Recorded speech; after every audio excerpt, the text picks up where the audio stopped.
Amazon, the world's largest online retailer, an icon and a pioneer of the Internet age. Ligne du monde. À portée de clic, vous y trouvez des livres, le dernier accessoire de plage à la mode, des perceuses, du parfum et même de quoi faire vos courses. Aujourd'hui, peu de produits échappent à l'emprise de la multinationale américaine Amazon. Et sa force, c'est la logistique, la rapidité de la livraison. Salut, c'est César. Donc en effet, nous allons parler d'Amazon, pas le fleuve, mais l'entreprise. Mon étude s'appuie sur ce livre, Le Monde selon Amazon.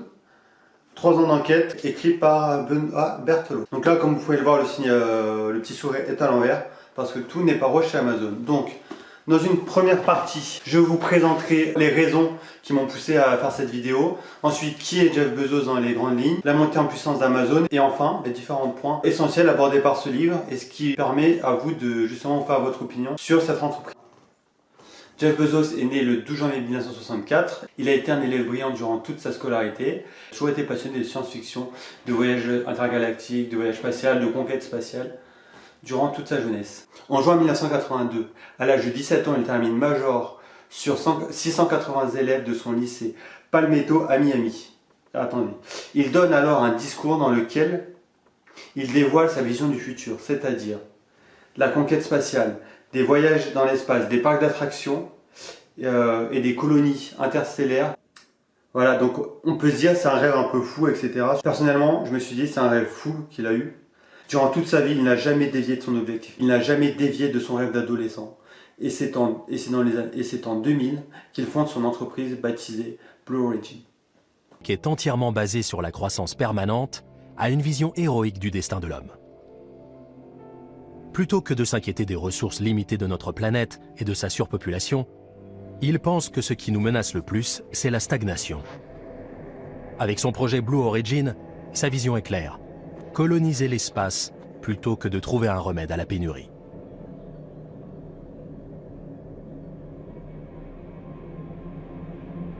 I don't want my great-grandchildren's great-grandchildren to live in a civilization of stasis. Take the alternative scenario where you move out into the solar system. The solar system can easily support 1 trillion humans. Why not? That's the world that I want my great-grandchildren's great-grandchildren to live in. Donc alors, Jeff Bezos, si vous voulez connaître son histoire plus en détail, vous pouvez refaire des recherches sur internet, il existe énormément de vidéos sur YouTube présentant sa vie. Maintenant que nous avons vu les points essentiels, pour moi qui me paraissent essentiels de sa vie, si vous voulez développer plus, vous êtes beaucoup plus intéressé sur sa vie, son parcours, vous pouvez faire vos recherches. Maintenant je vais vous parler d'Amazon. Et vraiment, ce qui me tient à cœur, c'est de vous présenter Amazon pour que vous puissiez vous faire votre propre idée. Au printemps 1994, Jeff Bezos décide de fonder sa propre entreprise de e-commerce. Donc là, il est là, il se demande mais dans quel business je vais me spécialiser. Donc il choisit les livres. Donc je cite: j'avais sélectionné une vingtaine de produits possibles, mais les livres l'ont emporté parce qu'il y a plus de livres existants qu'il n'y a de références dans n'importe quelle catégorie. De plus, les livres ont des avantages incomparables comparés à d'autres objets. Les livres sont des objets standardisés. Ils sont faciles à présenter en ligne et ils s'envoient aisément par la poste. Après plusieurs réflexions pour le choix de son entreprise, il opte pour le nom Amazon, à l'image du fleuve, gigantesque, synonyme de choix pléthore.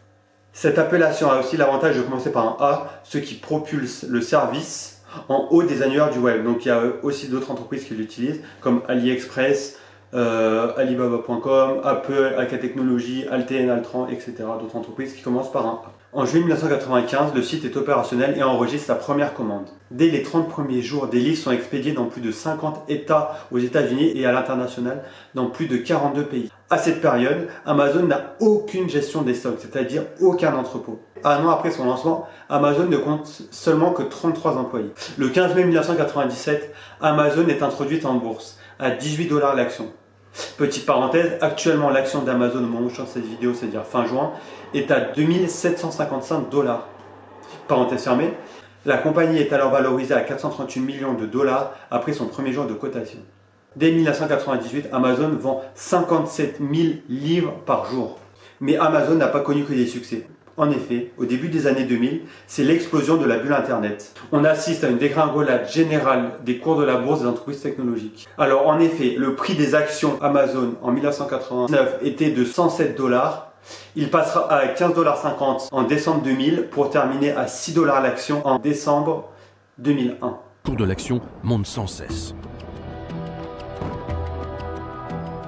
Ces 4 dernières années, sa valeur a quintuplé.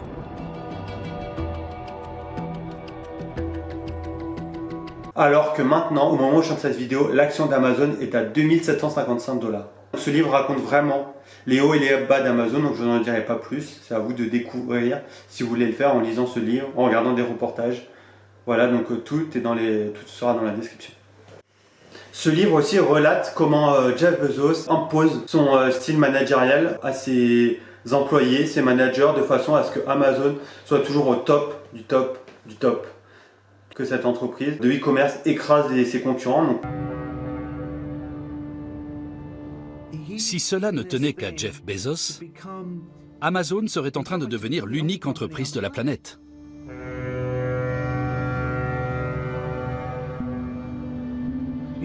La compagnie anglaise des Indes orientales a servi de modèle.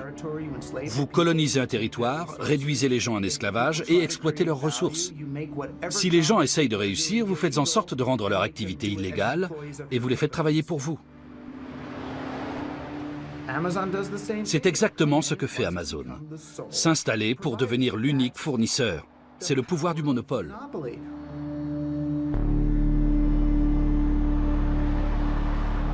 Pour ça, il a développé 14 principes. Donc ça veut dire les 14 commandements, entre guillemets, de la religion Amazon. Et donc à travers ces commandements, il insiste vraiment à chaque échelon, simple piqueur, c'est-à-dire la personne dans les entrepôts qui se charge de la préparation de vos commandes, au chef d'entrepôt, au manager, ainsi qu'aux grands dirigeants d'Amazon. Et donc en fait, ces principes-là, je ne vais pas vous les évoquer, je vous les laisserai découvrir en lisant le livre. Ces principes-là ont vraiment un objectif en commun, c'est l'obsession du client. Le client est roi, le client doit être satisfait, quoi qu'il arrive. Mais ce qui est controversé également, c'est que ces principes sont déshumanisés. Ils poussent les gens ils poussent, quelle que soit l'échelle où on est à Amazon, à beaucoup de travail, du stress, des burn-out, des insomnies. Donc c'est vraiment très controversé. Donc j'ai appris à travers cet ouvrage et différents reportages qu'Amazon a développé un logiciel qui suit la productivité des employés, donc à tous les niveaux, autant du picker que du responsable d'entrepôt, que des managers, que des responsables de pôle, etc. Et qui est capable de générer automatiquement des avertissements pour ceux qui ne sont pas assez efficaces, mais aussi des notices de licenciement remplies sans l'intervention d'une personne humaine, avec leur nom et leur chiffre de production. On se rend compte aussi à travers ce livre, c'est que le métier de picker, c'est un métier très fatigant, stressant, qu'Amazon en demande toujours plus à ses employés. Si par exemple un mois vous obtenez votre quota et même vous le dépassez, il faut que le mois suivant vous le dépassez encore. Donc là, il n'y a plus de considération humaine. Donc je cite, c'est un système qui ne pardonne pas la médiocrité. En effet, il y a eu plusieurs polémiques à travers le monde, en France, à Baltimore et dans d'autres pays, dans lesquels il y a eu plusieurs centaines de salariés virés du jour au lendemain, parce qu'ils n'étaient pas assez productifs. Comme je l'ai évoqué précédemment, le rythme est vraiment infernal pour les pickers. Ils ont des troubles musculo-squelettiques. Ils ont beaucoup plus d'accidents de travail. Outside Dallas, the focus is Amazon's signature speed, efficiency, and customer satisfaction. But Amazon employee Vicki Shannon Allen says Amazon's work demands are ruining her life. It's been the ultimate nightmare. Allen says she processed an average of 600 items an hour on the job here at a broken workstation that injured her back. It felt like somebody stabbed me in the back and drug a knife all the way down. Allen showed us documents. Staffers say the demand for greater speed is the leading factor harming warehouse workers. Like many other companies, Amazon does not make its workplace injury rates public. But Will Evans of Reveal from the Center for Investigative Reporting was able to compile injury records from Amazon work sites across the country for the first time and has some sobering findings. Mais là, la question qu'on pourrait dire, mais pourquoi les entrepôts ne sont pas robotisés? Alors, en effet, ils le sont. Il y a 7 ans, Amazon a vraiment développé la robotisation. Donc, il y avait un robot pour 7 employés. Actuellement, le quota est de 1 robot pour 5 employés. Mais la tendance ne s'arrête pas là. Jeff Bezos voudrait automatiser tous ces entrepôts. Et donc là, oui, petite anecdote personnelle. Il n'y a pas longtemps, j'ai pris la voiture pour rouler sur l'autoroute. Et donc là, j'ai dû faire 400 km. Et sur les 400 km, j'ai vu, mais pour vous dire, 4 camions sur 5, c'était un camion avec le logo Amazon. Donc là, je veux dire, ils ont charbonné. Pendant le confinement, ils étaient là. Amazon, Amazon, Amazon. Speed of deliveries. The next big thing in e-commerce is who figures out how to do this 2-hour delivery or same-day delivery. This is a very expensive, but whoever figures it out first will get a huge advantage in this market. This is why there are dozens of Amazon airplanes in the skies, 300 Amazon Prime semi-trucks on the freeways. Amazon has even applied for a license to offer ocean freight services between the US and China. In Los Angeles and London, Bref, parenthèse fermée, la fiscalité est également quelque chose qui pose problème actuellement au niveau du gouvernement, au niveau des États, au niveau de l'Europe et dans différents pays, même aux États-Unis. Pour vous donner un exemple, Amazon en 2016 a enregistré 2,443 milliards de dollars de chiffre d'affaires et a déboursé 3,6 millions d'euros d'impôts. Alors que Le Bon Coin, qui est une société française, a enregistré 275 millions d'euros de chiffre d'affaires, soit 10 fois moins que le chiffre d'Amazon, et a payé 42 millions d'euros d'impôts, soit 12 fois plus qu'Amazon. Alors, comment expliquer cela? C'est très simple, c'est que Amazon utilise l'optimisation fiscale au même titre que les autres GAFA, donc Google, Apple, Facebook. En effet, c'est très simple, en France, seule la marge commerciale est taxée, donc ils se débrouillent par des sociétés offshore, des sièges à l'étranger, notamment au Luxembourg, pour avoir à chaque fois un bénéfice et des résultats proches de zéro pour payer le moins d'impôts possible. Actuellement, ce qui pose problème, c'est la construction des entrepôts, parce que certes, les entrepôts créent du travail pour les piqueurs, etc., les managers, sauf que ça détruit également des commerces, c'est-à-dire tous les commerces de l'industrie également, les vêtements, tout ce qu'on pouvait avoir classique. Les grandes distributions également. Mais ce qui pose également problème, c'est que comme ils ne paient pas de taxes, comme ils paient peu de taxes, l'investissement est peu rentable.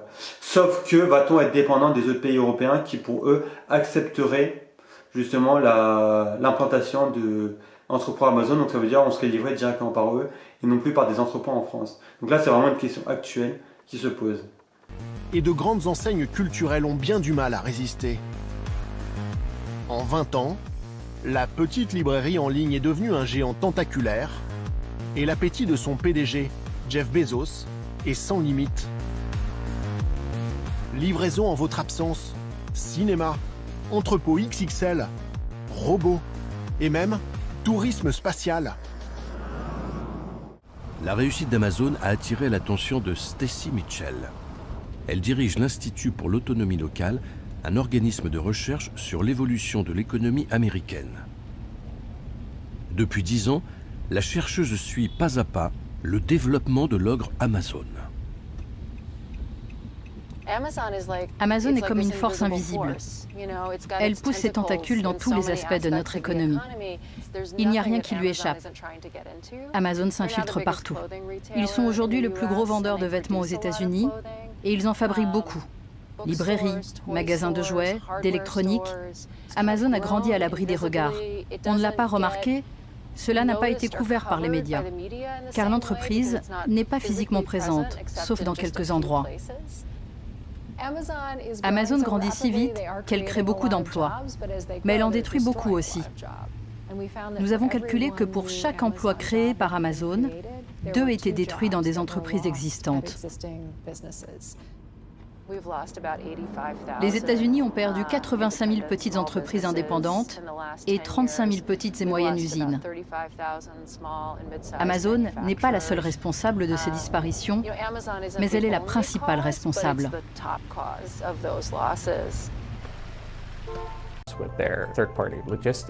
Someone who is publicly concerned about Amazon's effect on the mail system, President Trump. The post office is losing billions of dollars, and the taxpayers are paying for that money because it delivers packages for Amazon at a very below cost. Although the post office is not funded by U.S. tax dollars, it is losing billions. In fiscal year 2018, the post office saw a net loss of $3.9 billion, and their volume was down by 3.2 billion pieces. Amazon does essentially get a bulk discount, but the post office's losses are from a decrease in traditional mail in envelopes, not packages. What Amazon does use the post office for is that service. At some point, they're going to tell USPS, you know what, we don't need your service anymore. We built our own infrastructure, and we don't have to go through this kind of like quote-unquote humiliating public debate that could affect Amazon as a company. Mais après, parallèlement à ça, les Américains ont décidé de réagir. Donc ça s'appelle l'Antitrust Regulation. Donc dans ce cas-là, c'est vraiment, ça cible vraiment les GAFA. Et c'est pour justement rétablir la concurrence, permettre la concurrence et aussi éviter le monopole justement, le monopole du e-commerce par les différents GAFA. Self-regulation is over for Silicon Valley. Democrats have warned Amazon, Apple, Facebook and Google that the antitrust investigation is coming. Representative David Cicilline is leading the charge. He says it's time for laws from the 1800s to finally be updated.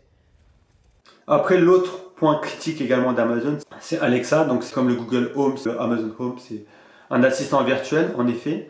Il y a plusieurs cas où la conversation est enregistrée alors que l'utilisateur n'a pas demandé la conversation. Chaque conversation enregistrée permet l'amélioration d'un algorithme général, donc en fait on est surveillé. Après Amazon enregistre ces données suivant nos conversations, suivant nos envies, nos attentes, et nous propose des pubs vraiment très ciblées, telles que acheter des chaussures, acheter un nouveau robot mixeur, ou encore acheter de l'huile d'olive, etc. Les données que vous fournissez à Amazon sont utilisées pour vous satisfaire et vous inspirer. Toutes vos habitudes sont placées dans le cloud d'Amazon et analysées par une intelligence artificielle. Il faut aussi savoir qu'Amazon Web Services est devenu le gestionnaire du cloud des services publics du Royaume-Uni. C'est aussi le partenaire de confiance de la CIA, de Netflix et d'une pléthore de services fondamentaux. Il constitue la principale source de revenus et le réseau d'influence d'Amazon. Ce qui pose également problème, c'est la destruction des invendus. Donc Amazon procède de cette façon. Plusieurs personnes, témoignages ont fait remonter cette pratique-là, mais Amazon n'a pas pour autant cessé cette pratique anticoncurrentielle. Environnementale, sociale, fiscale, même sécuritaire, les problèmes démocratiques que l'entreprise pose. Donc des consommateurs, oui, ils commencent à se rendre compte qu'en consommant sur Amazon, ils promeuvent un modèle de société qui est problématique sous plusieurs aspects. Maintenant, je pense que toutes les inquiétudes sur Amazon doivent conduire l'entreprise à changer, à prendre en compte ces problèmes-là. Par exemple, les destructions d'invendus qui ont choqué beaucoup de gens commencent à être mises en cause. Et justement, Amazon commence à bouger là-dessus ou pas du tout ? Aux États-Unis. Ce livre présente également le monde à l'horizon 2030, comment Amazon aura tellement d'influence qu'il pourra même être capable d'influencer des politiques, ce qui est actuellement le cas au niveau de l'économie, mais pas au niveau politique. Amazon doit grandir. Ses racines ont atteint la Grande Muraille de Chine, mais elles sont bloquées par son grand rival Jack Ma, le patron d'Alibaba, soutenu par son gouvernement. Apparemment, la philosophie de Jack Ma est anti-impérialiste. Lui et le régime veulent donner une leçon de géopolitique à Jeff Bezos et aux États-Unis.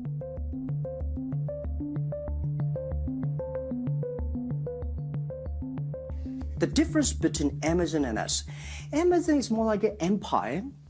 Everything they should control themselves, buy and sell. And our philosophy is that we want to be an ecosystem. Our philosophy is to empower others to sell, empower others to service, empower making sure the other people are more powerful than us. Amazon est devenu aussi puissant que plusieurs pays réunis. Son activité transforme notre monde. Au nom de notre bien-être à tous, au nom de la démocratie et de tout ce que nous chérissons, il est vital de ne pas laisser Amazon se propager sans aucune forme de contrôle.